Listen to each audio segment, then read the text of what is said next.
Reimagining Success, episode 231. You're listening to the Reimagining Success podcast, where we help you design a business and a life that allows you freedom from the 9 to 5. I'm your host, Anna Lundberg, ex-corporate good girl, now a business mentor and coach, author, mum of 2, and I'm here to help you create more freedom, flexibility, and fulfillment. Now let's get started with redefining success outside of the 9 to 5. Hello, everybody, and welcome back to another interview. I'm here with Elodie Ferchaud, who I know from my Procter & Gamble days. And we have an interesting story for you today, a few twists and turns, as we always find along these journeys. But I'll let Elodie and her own words explain what's happened. But Elodie, why don't you tell us briefly first, what were you doing before? And I guess, what have been the few steps, the highlights of the changes that you've been making over the past few years? Let's put it that way. Yeah, sounds good. Hi, everyone. And it's lovely to be here. So quickly about myself and what happened. So I was born in France, but I really feel like a citizen of the world. So I've traveled and lived in over 11 countries in the past few years. And that's really my passion. Like, my passion is about traveling, is about exploring, it's about being out there. Now I've been starting with like 13 years working in big corp. So I started with L'Oréal and then P&G. That's where we met with Anna. Then moved to Coty, and it's been amazing years during which I've learned tons. I absolutely love the domain as well. I was working a lot with beauty brands, developing, designing beautiful products, and it was very stimulating. A lot of amazing colleagues. Learned a lot. I really have fond memories of those years. And then what happened is the following. There was, I think you will all remember this little COVID moment that happened. COVID hit. I was managing a 20 million business back in the days with 20 people, the OPI business in the UK. And I love the brand. I love my team. It was very successful. But at that point in time, a lot of things just... I've got an OPI bottle here on my desk just to do some brand placement. Oh, perfect. It's the nail strengthening. My nails are not doing so well at the moment.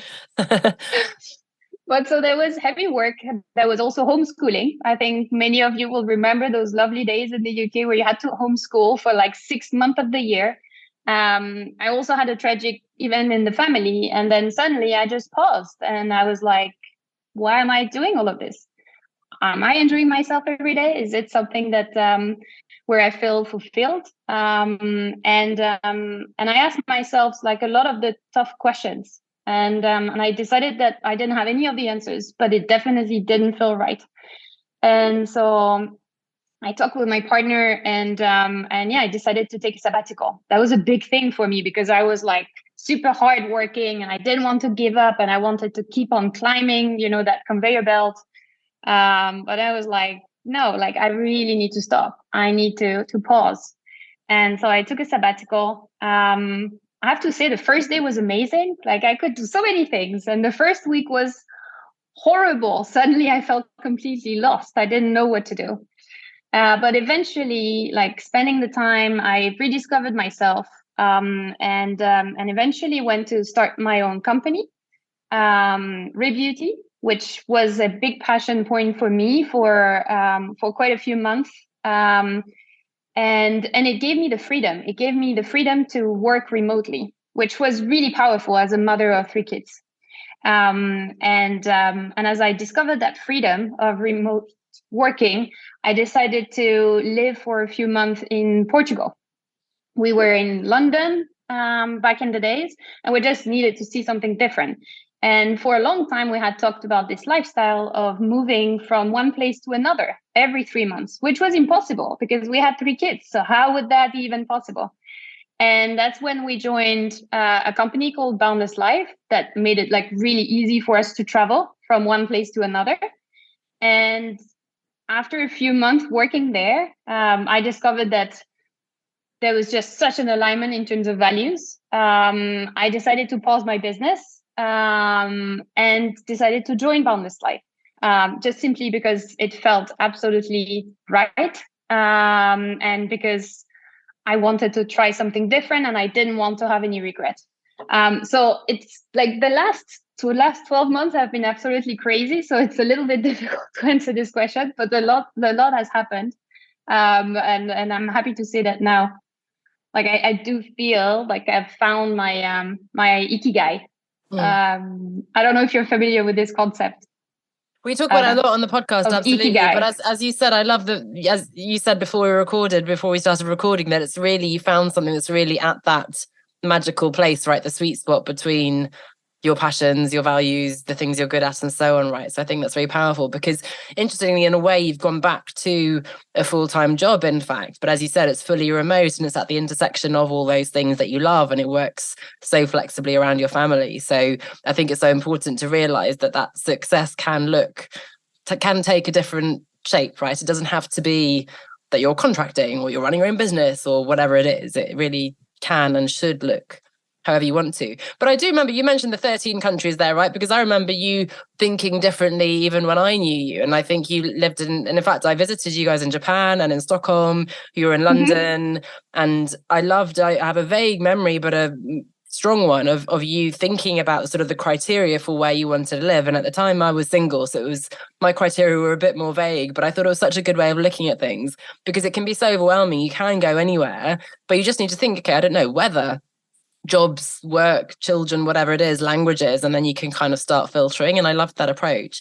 I guess one question I have, and you come from that kind of luxury beauty background, as you said, and now you're doing something quite different and becoming a mother of 3 and traveling the world and so on. How has your view of what success looks like evolved over that time, compared to, as you said, when you were sort of hustling away in that office? You mentioned there the pandemic, you mentioned a sad personal experience as well. You know, how do you look at success, and how has that changed over these experiences?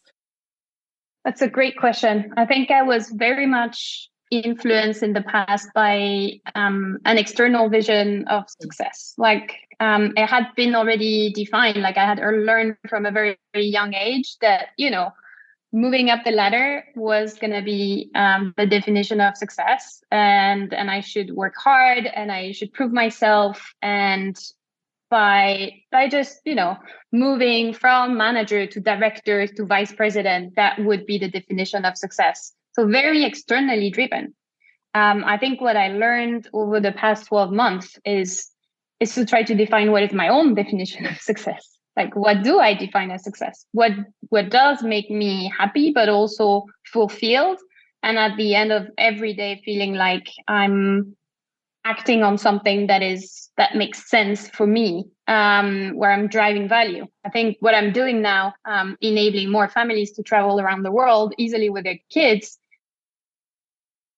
This is what I call success for myself. Like, I know that I will change the lives of those families, whether they love it, whether they stay or decide not to stay with us. At the end of the day, that's an experience that they will talk about as a family forever. And I know as a mom that creating those memories, those like lifelong memories with your kids, is everything. And so I think that now I've learned over the past few months to define what is important for me versus what is important in the eyes of society, and what is this external definition of success. But it took me a really, really long time to accept that. It took me some time also to, you know, stop and go back to who I am and not what I am, what is my role in society. So I used to define myself a lot by, you know, I'm working in this company and I'm a mom of 3 kids. And I think now I do a switch. It's just like, what do I love doing? Well, what are my passion points? What are my values? And my passion points are, you know, traveling, discovering the world, and raising my kids in a very in a very future forward looking way. Those are some of my big passion points. I had read this amazing book called Untamed that really talked about this, moving from how you define yourself, what is your role in society, to who are you? What do you love doing? And I think that's the first step to then redefine what success means for you, having that own personal understanding. But it does take time. It takes time. Like I read that last year too by Glennon Doyle, right? It's a great book, Untamed. Yeah. I think that external sort of view is something that we do grow up with. I think for whatever reason, our society kind of guides us on that path. And it's so powerful because whether we choose to leave our job or we're forced into redundancy, it's so dangerous to have our identity so caught up in being, you know, in this particular company. And I found it really difficult the first few years when I left, because I was still sort of saying, oh, I used to work in this impressive big company, or like I'd say I still was a digital marketing consultant because it sounded more impressive in certain circles. And in fact, then I went into this adventurous phase and I kind of lost that identity after a while. And then I'm like, I can't really say I'm nomadic anymore because I've lived in the same place now for a while. And then, as you say, you become only a mother, and it's very confusing actually. So you know, it's many of those points, and I think, as you said, if you're clear on the core of who you are and what's important to you, that's what's there the whole time, regardless of children, no children, single, divorced, married, you know, traveling, not traveling, and so on. Understanding who you are, and that's really powerful. And when you made that initial decision to leave the world that you were quite familiar with in terms of the corporate, and then also I suppose when you then decided to join the company where you're working now, what were your fears? Did you have any kind of doubts, or was it just super clear, no, this is 100% the right thing for me to do? So I think the biggest fear was moving from big corp to then launching my own company. That was the biggest one, because I was going into the unknown. And that's really scary, especially when you've been used for like 10, 15 years to a certain pattern, you know what to expect. So that was definitely the scariest. I think at some point after 2-3 months of working on Rebeauty at the time, I started also doing some consulting on the side, just to reassure myself, also to get revenues. But I started diversifying a little bit, because I was suddenly quite insecure, and I was like, I'm not really sure I know how to do this. I want to try, but just to reassure myself, then I started doing some consulting on the side for an advertising company. And at the beginning, I was like, this is so wrong. Like, I should just focus on one thing. And then what I started realizing is that in this early phase, I was still very unclear on what I wanted to do. I was exploring. And what I discovered is that it was actually really powerful to just try different things. I had spent many months thinking about what I wanted to do, and like writing down a lot of ideas and thinking. But there was a point where I just like needed to get my hands dirty and just try things. And there were some that just didn't stick, and some that did. And just by trying and by getting things done, I started figuring out what I really enjoy doing. Now, the move from my company to Boundless Life was very complicated, in the sense that it was two really interesting paths and very different from a life standpoint. You know, you're just at this intersection, and you're like, my life is going to be completely different, and I only have one of them. How am I going to make this decision? And the same day, I got the offer to integrate an incubator in Berlin and to start with Boundless Life. And the best way, or the way I made this decision was, what am I going to regret? What's never going to come back? And what I knew, like really deep, is that what Boundless was doing was 100% aligned with who I was. And it was the first time I felt this so deeply, like this is exactly where I'm supposed to be. And two, that if I missed it now, it would be too late, because it was a startup, it was going fast, and I had always wanted to be part of that kind of adventure. And it was easy in the sense that I knew the people. So I was like, I knew exactly who I was joining. I had lived that for 3 months, so I knew it was the product, and I knew the experience of it. So then eventually, I think it took me a few days, and I decided to make that jump. And I have no regrets. Like that was really right. So always asking yourself, like, what am I going to regret? I think for me, it has been always very helpful. That's a great question, because I think there's so much work you can do, exercises on what are your values and what's important, and ikigai and so on. Right? But at some point, exactly. Pros and cons is a dangerous one, I think, because you intellectualize it so much. And of course, you can never have complete information, as they say in economics. So you can't possibly I love the kind of more emotional way of projecting yourself into the future, maybe, and thinking, what would I regret, and sort of visualizing that, because there's no way you can ever make the decision completely based on pros and cons. It just doesn't work that way. When I quit my job, that was it. It was a gut thing. It didn't really make sense on paper, but I just felt it was so right. And because it was so different to anything I'd ever done, that's what made me so sure that it was the right thing to do. And I think that's difficult to trust because we're so used to being rational and making the sensible choice. But I love what you said about experimenting and trying things, because that is the only way you'll ever find out, right, what actually you enjoy. So I think it's really important. Yeah, I think we always have a tendency to spend a lot of time strategizing and thinking and putting thoughts on papers. But at the end of the day, it's really about getting your hands dirty. It's about trying things. Just by doing, you will feel what is right and what isn't. You can project yourself, but until you just get in it and try it, then I think you just don't know. And what do you have to lose? Like, generally speaking, there are some moments in time where you know that you have to make that change. And often you have very little to lose. I think those big life changes, you always postpone them, so they are in your head for a really long time. You just postpone it. No, that's not the right time. Like, I have family, I have kids, and then eventually there is a moment where your body is just telling you, like, no, it's really time. And I think when I was talking about the big life event that happened to me, I think it just made me realize, by losing someone very precious, that, maybe what's happening, maybe tomorrow is my last day. Like, what do I want to do with this life that I have now? What is so important? Why am I here? I'm so lucky to be here. I should make the most out of every day on this planet and really make sure that I have no regret. Like, at the end of every day, I'm going to bed and I have no regret. I'm 100% where I'm supposed to be.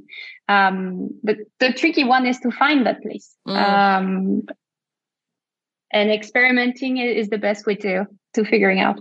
It's so sad, isn't it, that something like that has to happen to remind us, because it's a obvious fact. Life is short. We say it very sort of flippantly, but actually it's so true. And unfortunately, we just can't hold it in our heads. I think you can't, right? Because you go crazy if you thought about it all the time, the inevitability of death. But in a way, it's very empowering to remind yourself. Definitely. But that's one thing actually we see in a lot of the families joining us with Boundless. Like, they've had a big life event. Often not as traumatic as this, but there has been something really big happening to them that just made them wake up and ask themselves the question, like, what do I want in terms of living? What do I want from my families? What do I want from my kids? And then suddenly they stop, they exit the hamster wheel, and they just stop. And then just most of the time they don't have the answers. No one has the answers, but at least they ask themselves the right question, and they start acting on it, and they start trying things. And then you have beautiful discussions with those families when you're together. Because you're all hungry to basically figure out what is right for you, what is right for your family. We're in a world that is changing faster than ever, and I think we have all those questions in our heads. So trying to change the way we're living maybe will give us some of those answers, hopefully. Yeah, absolutely. And I think it's so interesting, because I think you couldn't have known about Boundless Life. You wouldn't have gone straight from your corporate role to that, right? The fact that you were able to work for yourself first, it was sort of a stepping stone along the way. So you had to launch yourself into that uncertainty in order to arrive where you are today. But I'd love for you to tell us more about Boundless Life. So, I mean, for me, travel was a huge part of, initially, I did a sabbatical and then I decided to quit my job, and I met families along the way, and I was so impressed with them, with their little toddlers in South America. And I thought, oh, I could never do that. And then myself, having gone through that kind of adventurous phase and settled down more with kids, I'm super curious personally. Selfishly, I'd like to hear more, but I know it's a really interesting concept, I think. So why don't you tell us more about what Boundless Life does, and what was your experience? Yeah, with pleasure. I think what you're talking about is quite typical. We see a lot of families who have done it before, and when they were single, they loved traveling, they loved exploring the world, and then suddenly they felt like it was not possible anymore. They had to settle down somewhere and maybe they could travel during the holiday, but that's it basically. And basically our founder Mauro went through the exact same situation, and at some point he just asked himself, like, why do I actually have to do that? Why do I have to wait for the holiday to explore the world? Why can't I like be on the go all year long in a way that makes sense for my family? So basically, Boundless Life is a hybrid between a living and an education and a hospitality solution. It's a solution for families to live abroad. So what we coordinate is housing, education, and also co-working space for the families who can stay 3 months at a time in every destination and then move. For us, it's really important, this slow traveling movement, because we know that for the kids do need some stability in the adventure. And that's what we try to offer. So settling down, making friends for 3 months, being in a house, and then moving to the next destination with exactly the same school. So if you go into the Sintra school, it will look exactly the same as the one in Greece, in Syros. The same curriculum, the teachers have been educated exactly the same way. And you have that stability in the adventure, the stability of the places, but also of the people, because the beauty of it is that you can travel with other families from one destination to another and have that continuity in your exploration. So it's a very, very new concept, because you have like hubs here and there that world schooling families are doing. But really what we want to create with Boundless is an education system that will follow the kids wherever you're going. For the moment, we have 3 destinations. So one in Portugal, one in Greece, and one in Italy. Fourth one and fifth one in the planning for 2023. So a lot more exciting destinations for the families to travel and experience the world. But I think the education is the key concern, certainly from my own thoughts, right? I was very, world schooling and homeschooling sounded very interesting pre-children. And now suddenly I find myself clinging to the comfort zone of, but this is how everyone else does it. And how could you possibly break away from that? And I remember meeting a couple who happened to be teachers, but they took their kids out of school and traveled around the country, I think for 2 or 3 years. And they did TED Talks, and the kids were like saving the ocean. I mean, they were doing incredible things that you would never learn to do at school, and it was just such a powerful experience to witness. And yet it still felt so far off because they were teachers, and, it's a very different experience. But having that safety, I suppose, and knowing that there is that education system to move between sounds like it would help a lot to sort of, reassure you a little bit in terms of that you're not going to just be having to have the homeschooling like lots of people did during lockdown as well, if that's not something you want to do. Exactly. I think it's a mix of a belief, like for many of our families, is the belief that, the kids should be in an education program. But also it's parents who might not want to homeschool. Like I'm one of them. Like I know my limits, and I also have a job, so it's just impossible. And so suddenly what is made available is to have this education system that travels around the world with you. I know that this was the main reason why we joined originally, because we really valued this education, this future forward-looking education. And then when we were there, what we realized as well was the power of being with other families who were also challenging, the paradigm of family living, families who were asking themselves questions and wanted to live differently.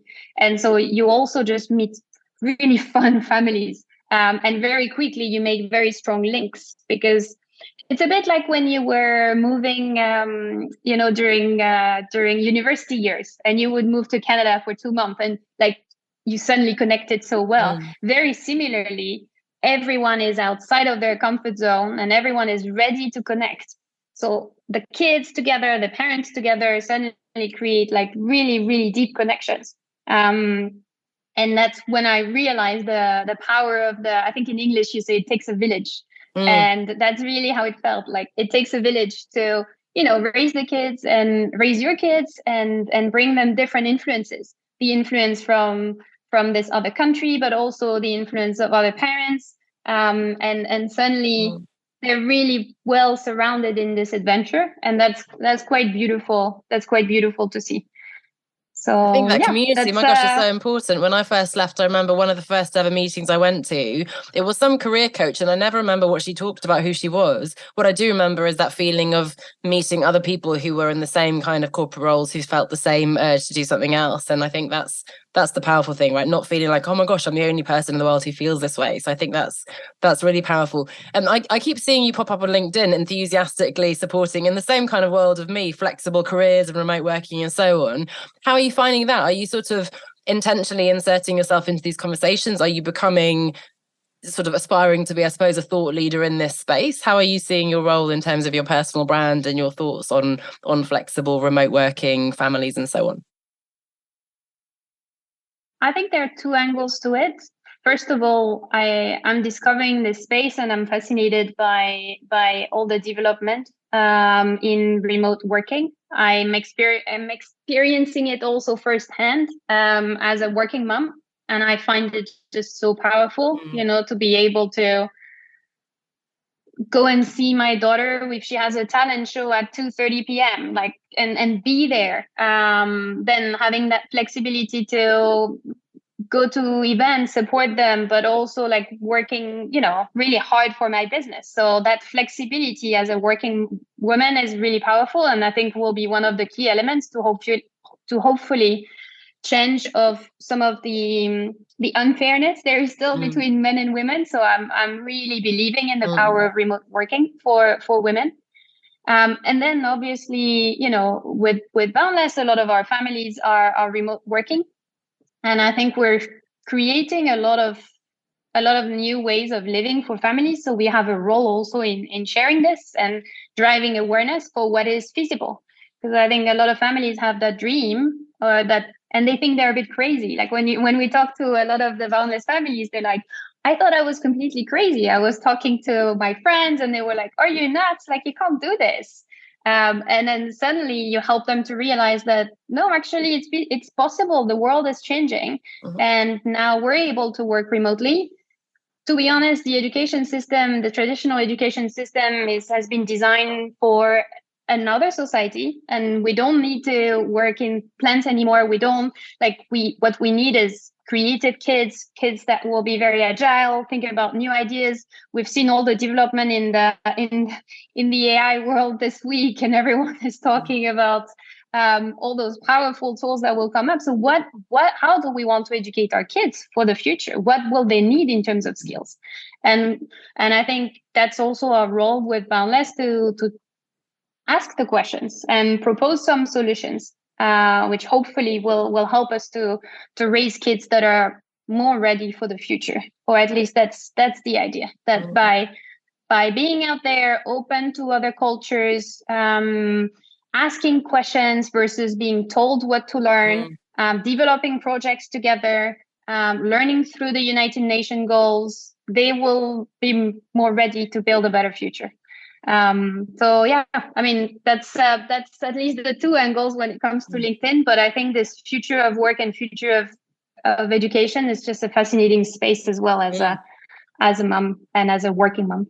Gosh, yeah, I agree. Yeah, it's hard not to get very sort of caught up in it. I see it happening to many mum friends as well. And there's a lot of interesting discussions happening now. So it can be quite controversial, but it's also definitely there's raised awareness on it, and it's hard not to feel strongly about it when you're experiencing it. But as you say, the bigger topic of future of work for men and for women, for everybody, right? It's a really exciting space.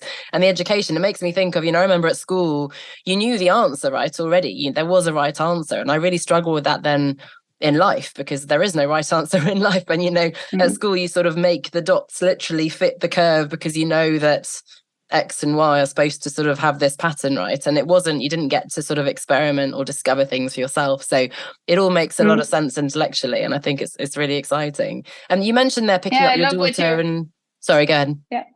No, I love what you're saying about it. It's not anymore about having the right answers. I think it's about knowing how to ask the right questions. And I think those are skills that we need to teach our kids, instead of just knowing how to answer the quiz. Like, well, now you can check everything on Google. Not to say that you don't need to learn things, right? But actually, knowledge is not so. Information is not as powerful as it was in the past. And connecting the dots, asking the questions. Also, things like financial literacy and all these things, are actually really powerful and not so much, I think, part of the standard curriculum.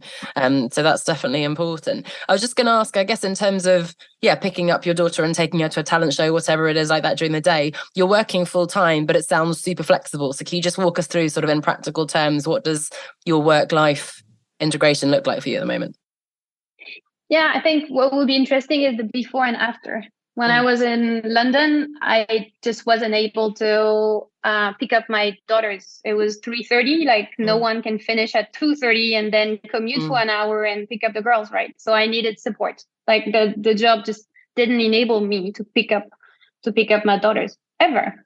That's really sad. Like that's the moment when you connect, right? When you hear about their day firsthand and their highs and their lows, and those are really, really precious moments. Now what I'm able to do is I'm able to drop them off and pick them up every day. Like that's in itself for me the biggest thing. I'm also able to, again, adjust and be there if there is a science fair, if there is a talent show, and then I can go there and show up and be there for them. That makes a really big difference. I'm able to adjust my work hours much better. So it might be that I love working like 9 to 11 p.m. Like that's something that works really well for me. And I think that's when you get older, you start understanding yourself and your work patterns a little bit better when you have high energy, lower energy. So for me, the 9 to 11 is a really good time to reflect and think and plan. And so that's a time that now I can use. Why? Because I've been able to recharge during the day. So during the day, I will have moments when I work really intensively, especially in the morning, because it's a very productive time for me. But then, around 3 to 6, I'm there for the girls. So I'll go and pick them up. I'll just help them if there is any need for homework activities or cooking. Like I could never cook before. And then I can work again in the evening or even during the weekend if need be. But it follows my energy level. It's not being dictated by working hours. And it also works around the family life. So that's amazing. And Boundless Life as a company is obviously very family centered. So there is a big drive for listening to what the employees need in terms of own balance. So I'm very thankful for that. Yeah. No, it's great to see the contrast. I guess London in particular, big city where you've got the commute and then of course you've got a well-paid job, so then you can afford having the help, but then you're not able to be present and so on. So it's really such a trade-off, which sounds like you're not experiencing at all now. As you say, a combination of employer who has, family first values, and then your own confidence and choices, and then how you're living, where you're living, and so on. It makes such a huge difference. But those are intentional things that you've designed, thought out. It doesn't happen by itself, right? I think it doesn't happen just organically when you're working somewhere. Unfortunately, it needs to be the right company in the first place. It needs to be you setting those boundaries, being clear on what's important to you, as you said at the beginning. Yeah, definitely. And I think it is. I hear more and more stories about families who are able to have that remote working experience, and that enables them to be more present. And that's something that they're really wanting for their families, to be able to connect. You hear them often saying, like, I want to connect with my kids. I want to build memories together. This commuting time is something that was crazy, I think, in the past few years, and it's still happening. And now we're going back at it with some companies, like going back to the office. Why? Like there is it just so counterintuitive, especially when you have a family and you're losing like 2 of the most beautiful hours of the day, like those hours when your kids are super awake, super present, not cranky, and there can be a discussion. So I think I'm hoping that that more of us can have that flexibility and be able to connect with the kids whenever they want. So that's my hope for the future. Yeah. And I think you said earlier on, that you're knowing that you're in the right place where you should be, where you want to be. And I think that applies both in terms of the work that you're doing, but also, look, I'm with my kids now and I want to be present with that, or I'm working on a really exciting work thing, and I'm knowing that you're in the place and not having to think always that kind of mum guilt, I should be working, or no, I should with my family. So having true. That presence of guilt-free existence. It's never going to be 100%, but really knowing that you're making the right choices for you, for your family, and so on is so powerful. And that for me is the definition. No, this is so true. And I think especially as a mom of 3 daughters, like I really want to set that example as well for them, showing them that it is possible to have a big passion point and have your mission as an individual, as Elodie, and then still being able to be present for them. Like you can have both. It's not easy every day. It's tiring. It's exhausting, but it's very rewarding when you can hit a place that works for you as an individual. So leading by example when you're a mother, and for me especially having daughters is really, really important. Yeah. I love that. I knew this would be a good chat. Thank you so much, Elodie, for your time and for your insights. Thank you. Where can we read more about Boundless Life? So the best way, you can check our website, so boundless.life, where you will see everything about us. We're also as Boundless Life on Instagram, so that's where you'll be able to follow the adventure of our families and what they go through when they're on destination. And then don't hesitate to connect via LinkedIn with me. So I think there will be all the information. All the information will be there, absolutely. That Anna will share. Excellent. Thank you so much, Anna. Thank you. The Outsiders Business Academy is a self-paced course for you to work through in your own time to learn and implement the foundations of building a profitable business that lets you escape the 9-to-5. So if you're full of great ideas but lack the knowledge and experience to turn them into a viable business that will actually support your desired lifestyle, or you feel like you're doing all the right things and yet you're just not getting the traction and results that you're after, you have come to the right place. I'm here to help you design a profitable and enjoyable business that gives you freedom from the 9-to-5. Register for the Academy and get started learning today at onestepoutside.com/course. That's onestepoutside.com/course.